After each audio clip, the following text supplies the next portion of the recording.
È stato indispensabile per l'uomo vecchio ascoltare la parola di Dio nel proprio linguaggio, perché è così che Dio si fa comprendere e ama parlare agli uomini, nella loro lingua.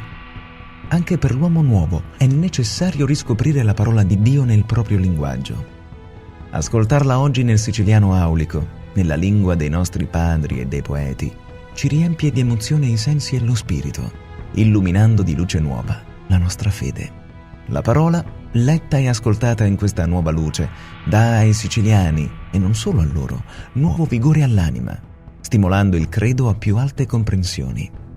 Rileggerla nella lingua natia permetterà a tutti di entrare in confidenza con il sentire di Dio, di conseguire la verve dello Spirito Santo, attraverso la quale Dio parla e si dona, per raggiungere indistintamente ogni uomo.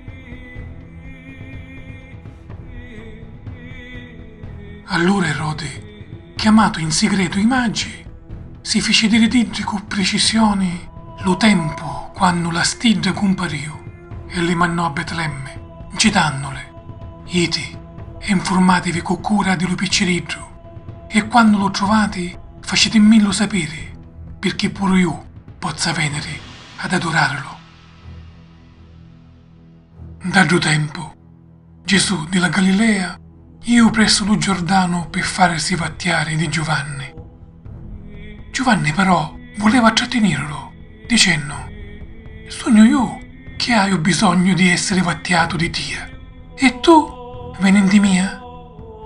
Ma Gesù ci disse: lascia fare più ora, giacché conviene che da così attuamo ogni giustizia.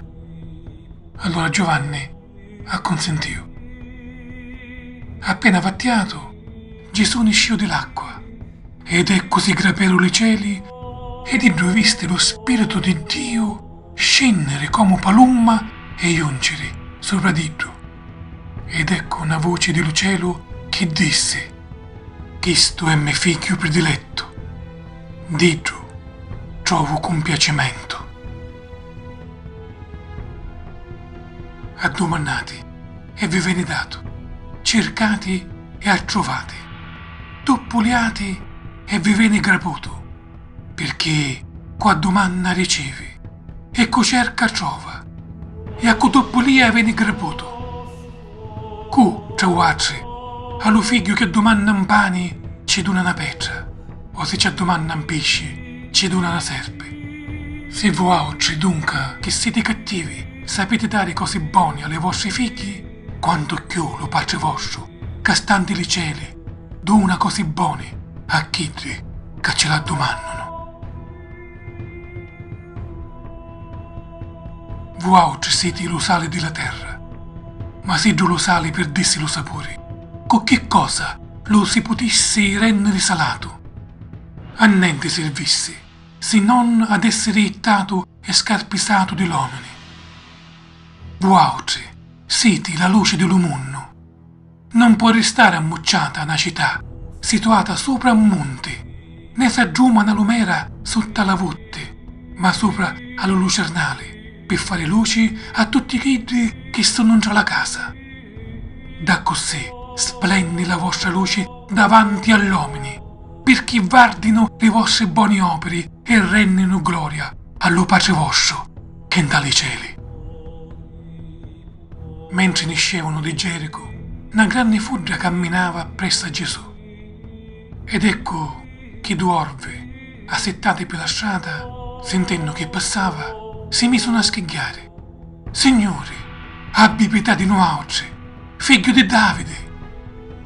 La folla l'amminazzava perché si stassero muti, ma egli schiggavano ancora più forte. Signore, abbi pietà di noi altri, figlio di Davide.